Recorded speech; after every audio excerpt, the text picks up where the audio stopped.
আসসালামু আলাইকুম। কেমন আছেন সবাই? অনেকদিন পর আলিপের একটা নতুন আপডেট নিয়ে আমি আপনাদের মাঝে হাজির হলাম।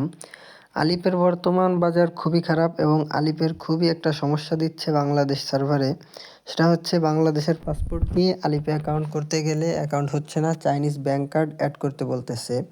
তো এটার সমাধান কী বা কবে নাগাদ এটা ঠিক হবে? বা এটা কী সমস্যার জন্য হচ্ছে? সেই বিষয়ে গুরুত্বপূর্ণ কিছু কথা বলবো। এটা অনেকে বলছে সার্ভার সমস্যা। মূলত বিশ্বস্ত সূত্রে আমি জানতে পারছি সার্ভার কোনো সমস্যা নয়। চায়না থেকে বাংলাদেশের পাসপোর্ট দিয়ে আলিপে অ্যাকাউন্ট করা বন্ধ করে দিয়েছে। অন্য সব দেশের পাসপোর্ট দিয়ে আলিপে অ্যাকাউন্ট হচ্ছে, শুধুমাত্র বাংলাদেশের পাসপোর্ট দিয়ে আলিপে অ্যাকাউন্ট হচ্ছে না। কারণ তারা বুঝতে পারছে বাংলাদেশ থেকে হিউজ পরিমাণ অ্যাকাউন্ট করা হচ্ছে এবং অ্যাকাউন্টগুলো বিক্রি করা হচ্ছে। এটা চায়নাওয়ালারা বোঝার কারণে বাংলাদেশ থেকে অ্যাকাউন্ট করা অফ করে দিচ্ছে। শুধুমাত্র যারা চাইনিজ ব্যাংক কার্ড অ্যাড করতে পারবে তাদের অ্যাকাউন্ট হবে, বাকি কারো অ্যাকাউন্ট হবে না। তবে একটা সুসংবাদ আছে, যারা ফেক পাসপোর্ট তৈরি করেন তাদের জন্য। তারা বাংলাদেশের পাসপোর্ট ব্যতীত অন্য বিভিন্ন দেশের পাসপোর্ট করবেন, করে সেই পাসপোর্ট দিয়ে অ্যাকাউন্ট করবেন, অ্যাকাউন্ট করে সেল দিবেন। কারণ অন্য দেশের পাসপোর্ট দিয়ে অ্যাকাউন্ট ভেরিফাই হচ্ছে, শুধু বাংলাদেশের পাসপোর্ট দিয়েই অ্যাকাউন্টগুলো হচ্ছে না। সুতরাং যারা বাংলাদেশের পাসপোর্ট দিয়ে অ্যাকাউন্ট করতে চাচ্ছেন তারা এক প্রকার নিশ্চিত থাকেন যে পরবর্তীতে এটার সমাধান না হওয়ার সম্ভাবনা খুব বেশি।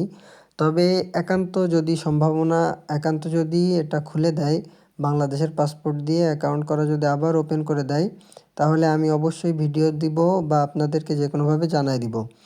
আর যদিও এটা খুবই লেট করে ভিডিওটা করলাম, ভিডিও করার কারণ হলো অনেকেই আমারে মেসেজ করতেছেন, প্রতিনিয়ত আমাকে মেসেজ করতেছেন, ভাই সার্ভার কবে ঠিক হবে?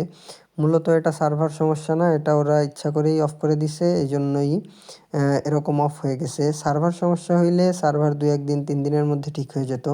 যেহেতু এটা ওরা ইচ্ছে করেই করছে, সুতরাং এটা ওরা যখন করবে তখনই ঠিক হবে, তার আগে ঠিক হবে না। আর যখন ঠিক হবে আমি ভিডিওর মাধ্যমে আপনাদেরকে জানাই দিব, অথবা যারা মেসেজ করবেন তাদেরকে আমি মেসেজের মাধ্যমে জানাই দিব যে ভাই এটা ঠিক হইছে। সুতরাং বাংলাদেশের পাসপোর্ট দিয়ে যারা অ্যাকাউন্ট করতে চাচ্ছেন তারা অ্যাকাউন্ট হবে না, এটা নিশ্চিত থাকেন। আর পরবর্তীতে যদি খোলে কখনো সেটা আমি জানাই দিব। তবে যারা ফেক পাসপোর্ট দিয়ে অ্যাকাউন্ট করেন, ফেক পাসপোর্টগুলো যারা তৈরি করেন তারা বাংলাদেশের পাসপোর্ট ব্যতীত অন্য দেশের পাসপোর্ট তৈরি করেন, তাহলে আপনাদের কাজ হবে, আপনারা শান্তিতে অ্যাকাউন্ট করতে পারবেন। আলিপে সংক্রান্ত লেটেস্ট সকল আপডেট পাওয়ার জন্য আমার চ্যানেলের সাথেই থাকুন। ধন্যবাদ সবাইকে। আল্লাহ হাফেজ। ভালো থাকবেন সবাই।